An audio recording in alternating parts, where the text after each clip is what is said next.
now to take a look back at history is correspondent Danny Swibel. Good evening. Good evening. And tonight you're going to talk about Harry S. Truman.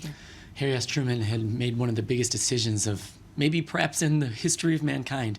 He made the final decision to drop an atomic bomb, what would be on Japan, that would end World War II.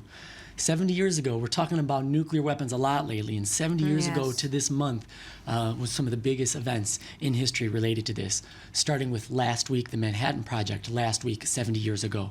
The Manhattan Project was the final culmination of all the research involving building a nuclear weapon.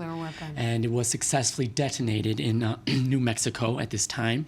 And this actually came about over the course of several years in the 40s when the U.S. government realized the potential of nuclear power. Thank you very much. You're welcome. I just gave him water. I appreciate that. Albert Einstein had actually originally wrote a letter to FDR Roosevelt saying that perhaps we should look into this before the Nazis do. And Albert Einstein would end up regretting this as being one of the biggest regrets of his life because he didn't realize all the damage it would eventually do. Once it was dropped on Japan in Hiroshima and Nagasaki in August, early August, 140,000 men, women, and children pretty much died instantly. And then over the course of the long-term effects, more than 74,000 had died. So around this time, exactly 70 years ago, Truman was sitting at the Potsdam in Germany at the conference with Winston Churchill and Stalin, how they were going to end the war.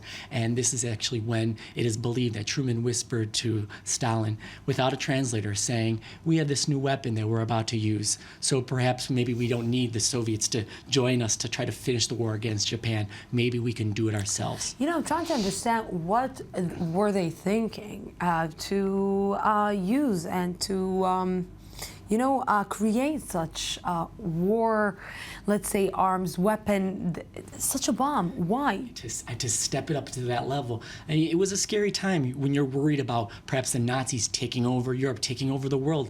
It was a scary concept. So to end the war, it seemed like a good idea. The U.S. had considerations. Maybe if they were to invade Japan, they could lose 1 million soldiers. So in this equation, there was that justification.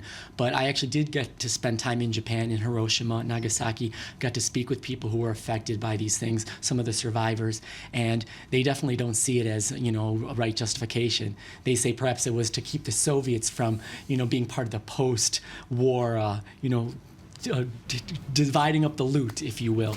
It's a scary reality. That once you open the door, you can never, ever close it. Ever close it. Especially on this. Danny Swibel, it's a pleasure to close with you this week. Thank you very much Thanks, for this. Thank and that's it for this week. We will be back on Sunday from the Jeff Report Israel. Have peace. Have a great day.